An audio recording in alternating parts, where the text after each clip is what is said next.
жастар тобу атайын ушул кечени уюштурду. Ушуларга ыраазычылык катары кол чаап токтор болсо кандай болсо.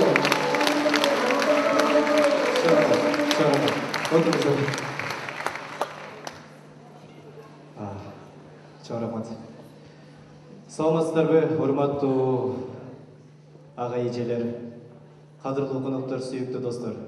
Барыңыздарды бул жерде көрүп турганыбызга абдан кубанычтабыз. Кош келипсиздер.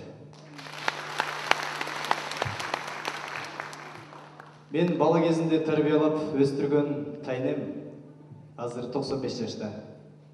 Дал ошол тайнем бала чагымдан бери айткан сөзү бар. Балам, 6 саның аманбы?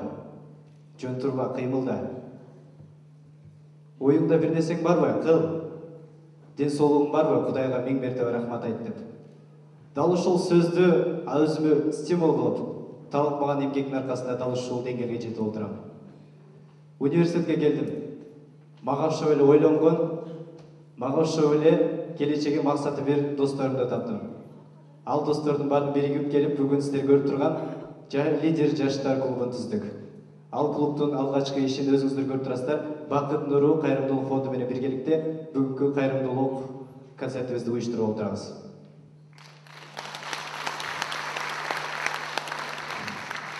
Биздин клуб лидер клубу.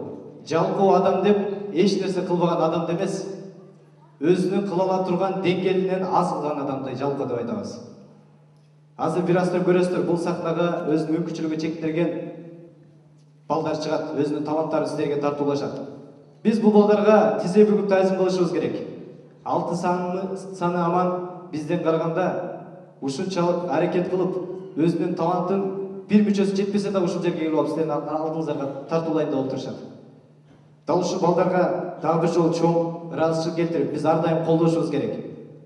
Сиздерге чоң рахмат. Бүгүнкү колдоонун дагы бир сөзү катары, алдыңкы иши катары бул жерге бүгүн келип кайрымдуулук концертке кирип бизге салымыңызды кошуп отурабыз. Ага чоң ыраазыбыз. Чоң рахмат сиздерге.